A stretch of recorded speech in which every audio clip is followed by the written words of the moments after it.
Hey everybody, Marcus Richard 7 here, and today I'm going to be showing you all how to get my HD settings using only free software. Now, as you can see here, I'm using Cam Studio as my main recording software, and you can get this from, hold up here, camstudio.org. I will post the link in the description box to make it easier on you. And all you'll have to do is go down the page and download right here, this link right here. I'll zoom in for you, the camstudio20.exe. Just download that, and once that is downloaded, what you need to do is get the codec. And this is the codec that really allows you for better compression and to get HD, and it's easier to download this one as it puts everything where it needs to be. Okay, now on the flip side, let's go back to Cam Studio, and there are a few things we're going to have to set. In Cam Studio, go to Options, Video Options, and you need to have everything set up here similar to mine. You're going to have to choose the Cam Studio Lossless Codec version 1.4 as a compressor. I set the quality to 80 simply because that seems to cut down on the lag instead of putting up to 100. Set every keyframe to 30 frames. This also helps prevent lag. And capture frames every 50 milliseconds. Playback rate 20 frames a second, and make sure your slider over here is at max frame rate. Now the last thing to do is go to Configure and ensure that the algorithm for compression is LZO, and from my experience it is best to have it on level 2. Okay, and I recorded my videos at 1280 by 800, which is the native resolution for my screen. Now, let's go into Windows Movie Maker, and for those of you on Windows 7, I'm not sure exactly if the process is the same. For those of us on Vista, we're going to open up Windows Movie Maker. Forgive my misspelling. Okay. Now, once we have this open, we need to go to Import Media, and everything you do with Cam Studio is saved in the C program files, Cam Studio, and your videos will show up here. Now, I made an example video just for this particular video here. So what you're going to do, you're going to import that video. Okay, you can go ahead and set you some titles and credits and all that stuff.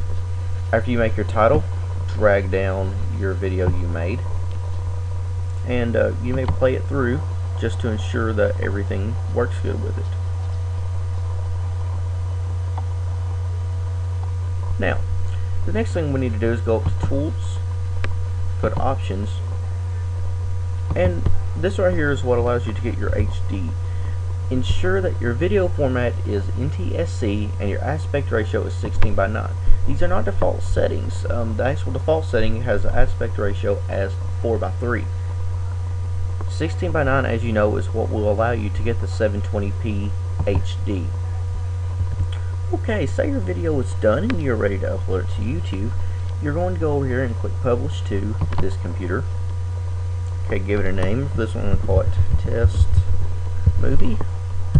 Next, click More Settings, and then choose Windows Media HD 720p 5.9 megabytes per second. Click that, and then click Publish.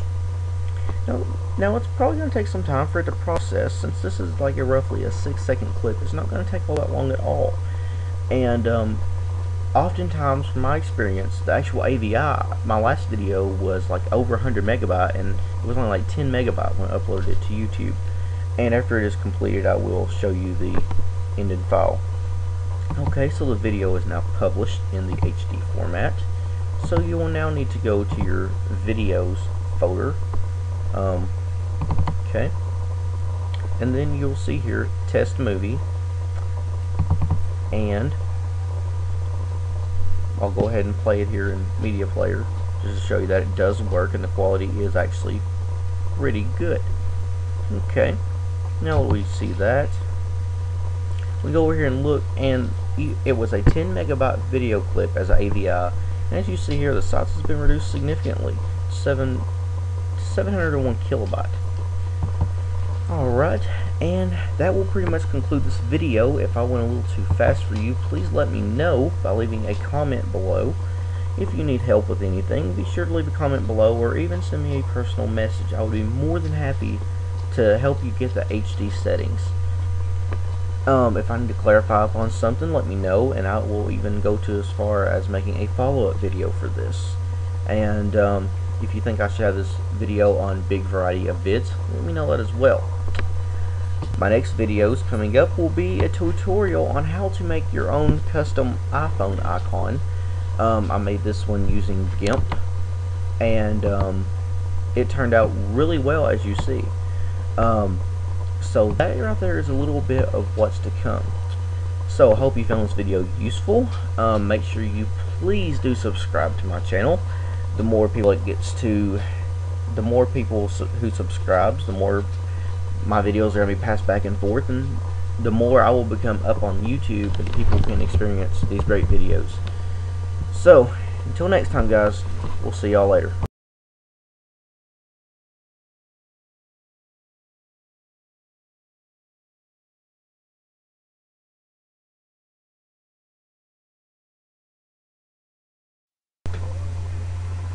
Okay, hey everybody, Marcus Richards 7 here. Okay, and as a follow-up to the question, how do I zoom in like you do on Camtasia, I use a utility called Zoom It, which you can find on Microsoft's TechNet site. So in Google search, type Zoom It, all one word. You should see here where it shows up TechNet.Microsoft, blah blah blah. Click it.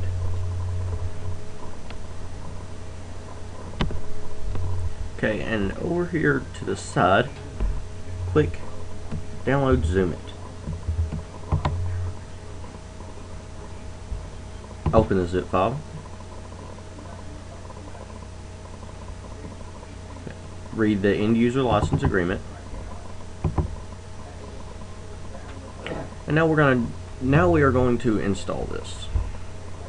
So go to Start, right click all programs, click Explore,